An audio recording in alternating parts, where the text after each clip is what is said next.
Kan orang selalu kata, kalau kita buat kerja yang kita suka, kita tak rasa penat. Nama aku Sherry. Minat aku ni memang travel dan aku bekerja sebagai seorang pemandu pelancong di Sabah. Jadi memang menjadi lumrah pekerjaan kami ni penat. Kena kuat mental dan juga fizikal. Nak mengatur itu, nak mengatur ini, melayan karena pelancong dan sebagainya. Okey, sekarang korang dah tahu latar belakang aku.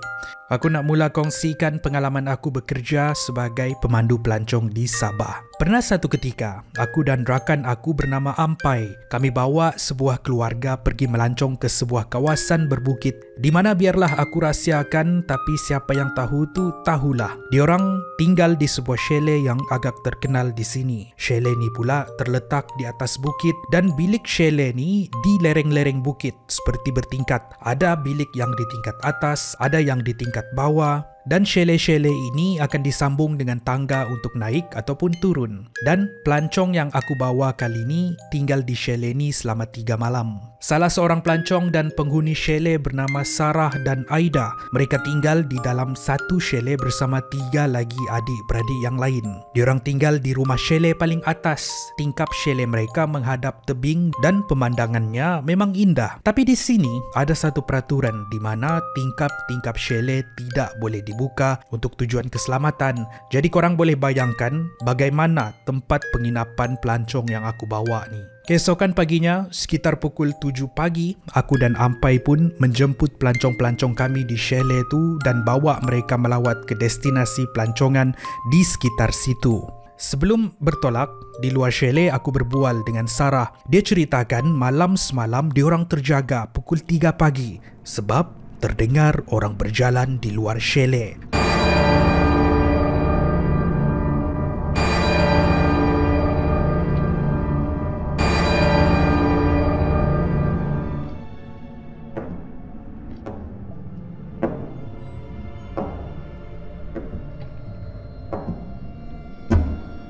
Tapi bila diorang semak tak ada sesiapa di situ, diorang rasa pelik sebab malam semalam sejuk sangat. Siapa pula yang mundar-mandir di luar bilik chalet mereka? Keesokan paginya, diorang perasan ada kesan tapak kaki di luar chalet.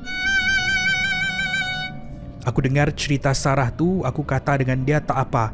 Nanti balik, aku tanya pengawal keselamatan tu kalau diorang ada buat rondaan semalam. Dipendekkan cerita, lawatan kami seharian sudah pun habis.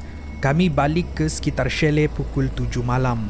Aku pun singgah ke pondok pengawal keselamatan dan bertanya kalau malam semalam diorang ada buat rondaan. Pengawal keselamatan cakap memang setiap malam ada 3 kali rondaan dibuat. Pukul 10 malam, pukul 12 malam dan pukul 3 pagi. Aku pun maklumkan ini dengan Sarah supaya mereka tidak bimbang. Malam tu, sekitar pukul 1 pagi, aku dikejutkan oleh satu pesanan WhatsApp daripada Aida pula. Kata Aida, diorang dengar orang berjalan tapi kali ini di atas bumbung. Kata aku dalam hati, sudah. Di atas bumbung pula. Aku balas mesej Aida dan kata itu hujan rasanya. Tak apa, esok aku akan tanya pengawal keselamatan. Keesokan paginya, hari kedua mereka berada di situ. Seperti biasa pukul 7 pagi aku dan Ampai akan jemput diorang dari chalet. Tapi aku singgah sekali lagi ke pondok pengawal keselamatan dan bertanya pasal aduan yang dibuat oleh Aida semalam. Pengawal keselamatan tu jawab, itu biasa. Memang selalu orang komplain, itu air hujan. Biasalah di sini ni. Aku iakan sahaja mendengar jawapan bersahaja daripada pengawal tersebut. Dan sebelum kami bertolak di luar chalet, aku maklumkan kepada Aida. Aida iakan sahaja. Sebelum kami turun dari bilik chalet, Sarah pula tarik tangan aku. Katanya dia nak ceritakan sesuatu. Kata Sarah, semalam bila Aida dan adik-beradiknya tidur, dia seorang sahaja yang terjaga sebab dia perasan ada sesuatu yang berada di tingkap. Bukan itu sahaja, dia perasan ada orang yang mundar-mandir di luar chalet. Ini membuatkan Sarah tidak dapat tidur pukul 2 pagi.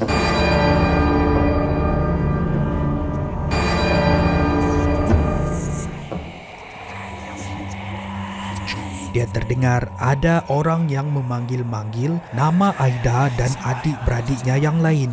Sarah kata apa yang memanggil itu bukan orang, tetapi sesuatu yang mahu Aida dan adik-beradiknya keluar. Sarah tidak ceritakan ini kepada adik-beradiknya yang lain. Dia hanya ceritakan kepada aku. Aku cuba yakinkan dia yang mungkin dia terlalu penat dan mungkin itu hanya imajinasi dia. Sarah pun iakan sahaja dan aku kata jom turun. Agak ganjil bila Sarah cakap dia tidak mahu mengikut itinerary pada hari itu. Katanya dia hanya mahu berehat di chalet.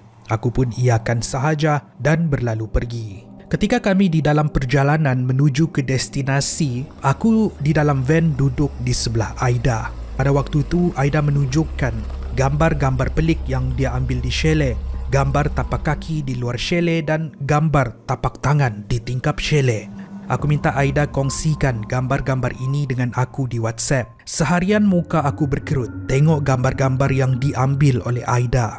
Otak aku kusut berfikir sehinggalah aku memutuskan untuk tunjuk gambar-gambar ini dengan rakan aku si Ampai. Aku kata, Ampai, cuba kau tengok gambar ni, apa pendapat kau? Aku jelaskan semua yang Aida cerita sebelum ini. Mereka dengar orang berjalan di luar, mereka mendengar orang berjalan di atas bumbung. Ampai pun keliru melihat gambar-gambar ini. Ini ialah gambar orang yang berjalan di luar chalet berkaki ayam.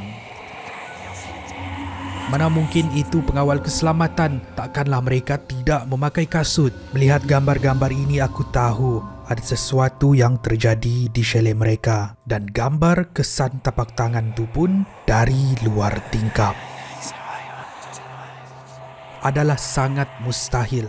Sebab kalau korang ingat tadi, kan aku cakap peraturan di chalet ini tiada siapa yang boleh membuka tingkap. Jadi mana mungkin ada orang yang boleh meninggalkan kesan tapak tangan di situ. Lawatan hari kedua pun berakhir. Aku iringi Aida dan adik-beradiknya balik ke chalet. Sebelum aku turun, Sarah memberhentikan aku dan membuat satu permintaan. Katanya kalau boleh mereka dipindahkan ke rumah chalet yang lain. Aku kata, okey Sarah, aku tengok apa yang aku boleh buat. Aku pergi ke pondok pengawal tapi kali ini aku bawa Ampai. Kami tunjukkan gambar-gambar yang Aida berikan kepada aku ni kepada pengawal keselamatan. Setelah tiada penjelasan untuk gambar-gambar ini, mereka ceritakan apa sebenarnya yang terjadi. Menurut pengawal keselamatan, mereka dilarang dari menceritakan kisah ini. Ini supaya ia tidak menakut-nakutkan pengunjung yang datang. Tapi disebabkan aku pun dah 3 hari buat aduan dan tergerak hati dia untuk menceritakan kisah benar. Kata pengawal keselamatan ni, sebenarnya chalet yang tempat Aida dan adik-beradiknya tinggal telah lama kosong. Beberapa tahun yang lalu, keluarga yang terakhir tinggal di sini mengalami satu kejadian yang tragik di mana mereka kehilangan anak perempuan yang terjatuh dari tingkap chalet ke tebing bukit. Apa yang pelik, kata pengawal tu, mayat anak perempuan mereka tidak ditemui di mana-mana walhal semua ahli keluarga yakin anak dia terjatuh dari tingkap ke tebing. Malah mereka melihat dengan mata sendiri. Namun begitu, walaupun pencarian besar-besaran dilakukan, mayat budak perempuan ni tidak ditemui. Jadi sejak hari itu, keluarga tu masih lagi percaya anak perempuan mereka masih lagi hidup. Tapi pencarian selama bertahun-tahun lamanya menemui jalan buntu sehinggalah mereka pasrah dengan kehilangan anak mereka. Itulah sebab kenapa ia ditutup untuk bertahun-tahun lamanya.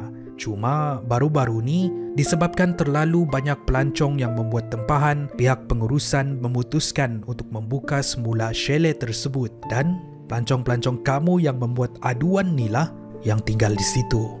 Aku dan Ampai mendengar kisah dari pengawal keselamatan ni, kami terdiam seketika sebelum aku membuka mulut dan berkata dengan Ampai, jadi betul lah selama ni apa yang Aida dan Sarah ceritakan, memang ada yang mengganggu mereka di chalet tu. Dengar je aku cakap macam tu, dahi Ampai berkerut dan serentak keluar dari mulut pengawal dan Ampai bertanya, Sarah? Kami bertiga kebingungan. Ampai tanya, Sherry, Sarah mana pula? Mana ada kita bawa pelancong nama Sarah? Masa aku dengar Ampai cakap macam tu, bulu roma aku berdiri tegak. Aku jawab, dah berapa hari aku berbual dengan Sarah di depan chalet. Takkan kau tak nampak?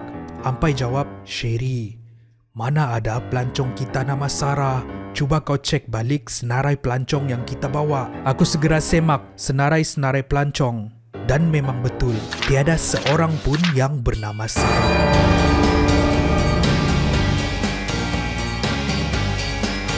Aku tanya dengan ampai, aku berbual dengan siapa selama ni? Baru tadi, Sarah minta aku tanya kalau diorang boleh pindah bilik.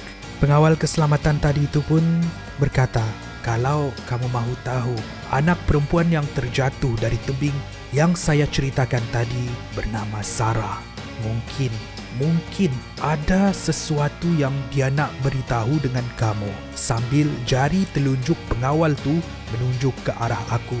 Aku tercegat sekejap, masih keliru dan kebingungan, terkejut dengan apa yang jadi. Waktu ni aku merasa buntu. Mujurlah ampai seorang rakan kerja yang aku boleh harap dia yang ambil alih semuanya. Dia mohon tukar bilik chalet untuk Aida dan adik-beradiknya dipindahkan ke bilik yang lain. Ampai mengingatkan aku supaya jangan ceritakan ini kepada Aida dan juga pelancong yang lain. Ini supaya mereka tidak takut. Adakah Sarah sebenarnya mahu membantu Aida dan adik-beradiknya? Adakah Sarah tahu sesuatu? Mungkin. Kalau tidak, takkanlah dia memohon untuk menukar bilik chalet. Mungkin dia mahu menyelamatkan Aida dan adik-beradiknya dari sesuatu yang ingin mengganggu mereka. Dengar kabar, pengawal keselamatan tu dah maklumkan aduan-aduan yang aku buat kepada pihak pengurusan, dan pihak pengurusan mengambil keputusan untuk menutup semula bilik tersebut. Mungkin itulah yang Sarah mahukan, supaya bilik chalet itu tidak berpenghuni, ataupun mungkin ada benda lain lagi yang dia cuba bagi tahu. Hari terakhir kami berada di situ, pelancong-pelancong aku pun bersiap untuk pulang. Sebelum aku memasuki van kami, aku menoleh sekali lagi melihat ke arah tebing ke rumah tersebut. Walaupun telah ditutup oleh pihak pengurusan, aku boleh lihat Sarah berada di dalam rumah melihat aku dari tingkap sambil tersenyum manis. Walaupun perasaan aku berdebar, aku rasakan sesuatu ketika melihat senyuman Sarah. Lantas aku membalas senyuman tersebut sebagai tanda terima kasih sebelum aku berpaling dan masuk ke dalam van dan berlalu pergi. Di dalam perjalanan pulang, bermain di dalam fikiran aku apa sebenarnya yang terjadi dengan Sarah. Kenapa dia hilang tanpa jejak? Dan adakah sesuatu yang dia mahu ceritakan dengan aku? Mungkin suatu hari nanti aku akan kembali ke situ untuk merungkai apa sebenarnya yang terjadi. Mungkin.